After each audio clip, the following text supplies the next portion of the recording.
नमस्कार, मैं हूं नीलू। तो जिस तरह से हमने आपको पहले ही बताया था कि बहुत जल्द नेतन्याहू जो है वो अमेरिका के दौरे पर जाने वाले हैं और अब नेतन्याहू अमेरिका के दौरे पर पहुंच गए हैं। और अब इस बीच ये तय माना जा रहा है कि ईरान और अमेरिका के बीच अब युद्ध की आशंका और ज्यादा प्रबल हो गई है। और दूसरी तरफ एक और खबर सामने आ रही है जो कि अमेरिका के लिए अच्छी नहीं है। ईरान ने कुछ ऐसी चीजें की हैं जिसकी वजह से जो अमेरिकी एयरफोर्स है वो इस वक्त संकट में आ गई है। क्या है वो जो ईरान ने किया अमेरिका को लेकर, उस पर बातचीत करने के लिए मयंक मेरे साथ इस वक्त जुड़ गए हैं। मयंक, सबसे पहले तो ये बताइए कि अब नेतन्याहू अमेरिका में है और कहा जा रहा है कि अब जो युद्ध की जो संभावना है वो बेहद प्रबल हो गई है।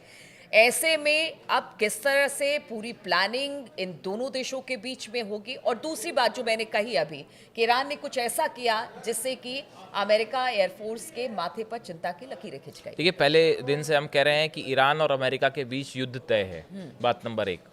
बात नंबर दो, जिसका आपने जिक्र किया कि देखिए हुआ क्या कि 4 अप्रैल जो अभी गई है, 4 अप्रैल को अमेरिका का एक C-17 फाइटर प्लेन है ना, C-17 जो एयरफोर्स अमेरिकन एयरफोर्स का प्लेन है, उसने होर्मुज से जो है वो उड़ान भरता है। ठीक है। और वो ईरान की तरफ आगे बढ़ने लगता है प्लेन।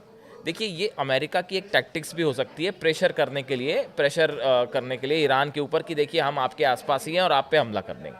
अब अमेरिका का ये प्लेन बढ़ता है ईरान की सीमा की तरफ, लेकिन इसने उड़ान भरी थी अल उबैद बेस से उड़ान भरी। यहाँ तक तो सब ठीक था, लेकिन जब ये फारस की खाड़ी के पास पहुंचा और जब ईरान की सीमा के बिल्कुल करीब पहुंचा, वहां पे अचानक इस अमेरिका के C-17 प्लेन के जीपीएस सिस्टम जाम हो गया। प्लेन का जीपीएस सिस्टम जैम होने का मतलब ये है कि प्लेन भटक गया। अब उसके बाद अब पता नहीं कहाँ जाएगा वो प्लेन। सही बात। अब जो है इस प्लेन के पास कोई चारा नहीं था वापस अल उबैद एयर बेस जहाँ से उड़ान भरी थी वहाँ पे वापस जाने के अलावा। तो ईरान की सीमा के अंदर जाके कुछ करना और वहाँ पे काफ़ी देर तक मंडराना तो दूर की बात है, फौरन अमेरिका के इस फाइटर प्लेन को वापस अल उबैद एयर बेस आना पड़ा। अब बड़ी साधारण सी बात है, इसमें कुछ कहने की ज़रूरत नहीं है। इंटरनेशनल मीडिया में ऑलरेडी ये स्पेकुलेशंस हैं कि भाई ये ईरान के जो जैमर्स थे ये पहले से अलर्ट मोड पे थे। जब आप पिछले 1 महीने से धमकी दे रहे हो कि हम आपके ऊपर B-2 से हमला कर देंगे और आपके ऊपर जो है वो स्ट्राइक हो जाएगी, तो ईरान ने भी अपनी तैयारी कर रखी है। तो ऐसा बताया जा रहा है कि बड़े पैमाने पर ईरान ने अपनी सीमा के आसपास जैमर्स लगा दिए हैं। अमेरिका का कोई भी फाइटर प्लेन, इजराइल का कोई भी फाइटर प्लेन अगर एंटर करता है तो उसका जीपीएस सिस्टम फेल होना तय है। और ऐसे में ईरान पर बम्बार्डमेंट करना एक बड़ी चुनौती हो गई है अब अमेरिका के लिए और इजराइल के लिए। बात नंबर 2, ये जो जीपीएस सिस्टम फेल हुए, ये जीपीएस सिस्टम सिर्फ इस एयरक्राफ्ट का फेल नहीं हुआ। ऐसा बताया जा रहा है कि फारस की खाड़ी के आसपास जो अमेरिका के जहाज थे और जो ब्रिटेन के जहाज हैं, ऐसे करीब 50 से 60 जहाजों में ये बात नोट की गई कि इन जहाजों का भी जीपीएस गड़बड़ा गया। ये अपने आप में ईरान की तरफ से, जैसा चर्चाएं हैं कि ईरान की तरफ से ये किया गया, तो ये ईरान के लिए एक टेक्निकल वॉरफेयर में बहुत बड़ी कामयाबी है ये। देखिए आपने क्या किया, एयरप्लेन का आपने जीपीएस जाम कर दिया। जो वॉरशिप्स खड़े हुए हैं जिसको लेके लगातार धमकियां मिल रही हैं कि हम इससे अटैक कर देंगे, इससे अटैक कर देंगे, आपने उनके जीपीएस सिस्टम जाम कर दिए। और ये सिर्फ अमेरिका के नहीं हुए, बल्कि जो ब्रिटेन के जहाज खड़े हुए हैं आसपास, उनकी तरफ से भी कंप्लेंट्स आई कि हमारा जीपीएस जाम है। दिखाने की कोशिश है कि देखिए आप कितनी भी तैयारी कर ले, हमने भी अपनी देखिए तैयारी हाँ, बिल्कुल खामेनी जो है वो इस तैयारी में पहले से जुटे हैं। हमने पहले ही कहा था कि रमज़ान का जो वक्त था वो रमज़ान के दिनों में ईरान ने अपनी पूरी ताकत झोंक दी अपना डिफेंस सिस्टम मजबूत करने के लिए, चाहे डिफेंस मिसाइल्स हों, चाहे जो है उनके वॉरशिप्स हो, चाहे एयरफोर्स हो। हज़ारों सैनिक अलर्ट मोड पे हैं कि अगर आप बार बार वही बात है कि अगर आप हमला करेंगे तो साहब हम छोड़ेंगे नहीं आपको। और ये जो जीपीएस सिस्टम फेल होना जहाज़ों का, ईरान अमेरिका के वॉरशिप्स का, ये अपने आप में एक बड़ी चुनौती है। इससे आने वाले दिनों में ईरान पे किसी भी तरह का हमला होता है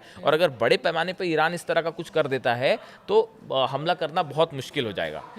दूसरी एक बात और जो निकल के सामने आ रही है कि अमेरिका की तरफ से जो थर्ड एयर डिफेंस सिस्टम है, एक पहली यूनिट तो पहले जा चुकी थी जब ईरान ने अपनी मिसाइल्स दाग दी थी इसराइल पे, उसके बाद अब एक दूसरी यूनिट बड़े मात्रा में सप्लाई की गई है इसराइल को। और ये जो यूएस थर्ड सिस्टम है, इसकी जो बैटरीज हैं वो एक कार्गो शिप से कल इसराइल पहुंची है। तो अब ये एक प्रकार से ये इस बात का इंडिकेशन है जो हम बार बार कह रहे हैं कि ये युद्ध जो है वो अब तय है, आज नहीं होगा तो कल होगा, तो लेकिन अब ये जब युद्ध तय है। नेतन्याहू अमेरिका में हैं तो ठीक है, अभी तो हथियार एक दूसरे को दे रहे हैं, लेकिन पूरी रणनीति किस तरह की होगी? क्या ये मान के चलिए इसी रणनीति के तहत ही ये दोनों वहां पर देखिए, मिले? जो मतलब कुछ एक्सपर्ट्स भी ये कह रहे हैं और सोशल मीडिया में इस तरह की चर्चाएं हैं कि हमला करना है कि नहीं करना है, इसकी रणनीति बनाने के लिए अमेरिका और इजराइल को 10 बार सोचना पड़ेगा।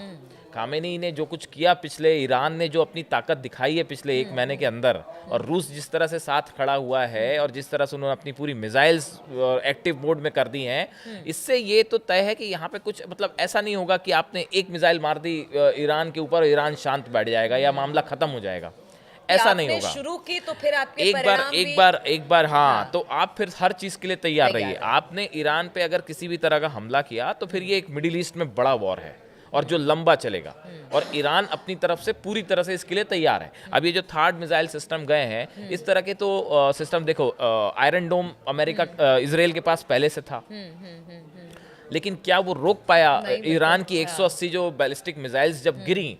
तो ये डिफेंस सिस्टम की भी अपनी एक लिमिट होती है। हालांकि थर्ड इसके मुकाबले ज़्यादा मजबूत सिस्टम माना जाता है, थर्ड से मिसाइल्स ट्रैक करना ज़्यादा आसान होता है, लेकिन ईरान के पास जैसा बताया जा रहा है कि कई ऐसी मिसाइल्स हैं ऑलरेडी, हाइपरसोनिक मिसाइल्स हैं, सुपरसोनिक मिसाइल्स हैं, जिसको इस तरह से रोकना जो है बड़ा मुश्किल होगा। तो देखिए, एक तरफ ईरान अपनी पूरी तैयारी कर चुका है, अपने को डिफेंस शील्ड करने की पूरी तैयारी कर चुका है, जो जीपीएस जैम किए गए इसी का सिम्टम था।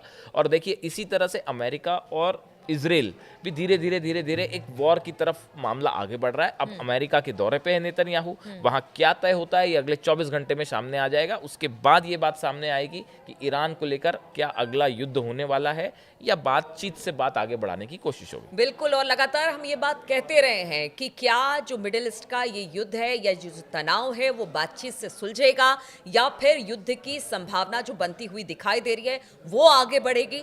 लगातार इस खबर पर हमारी नजर बनी रहेगी, दर्शकों से हम राय भी जानेंगे और साथ ही साथ ये भी कि लगातार किस तरह से आप हमारे इस कार्यक्रम को देखते हैं उस पर भी अपना ओपिनियन जरूर दीजिए। बने रहिए हमारे साथ।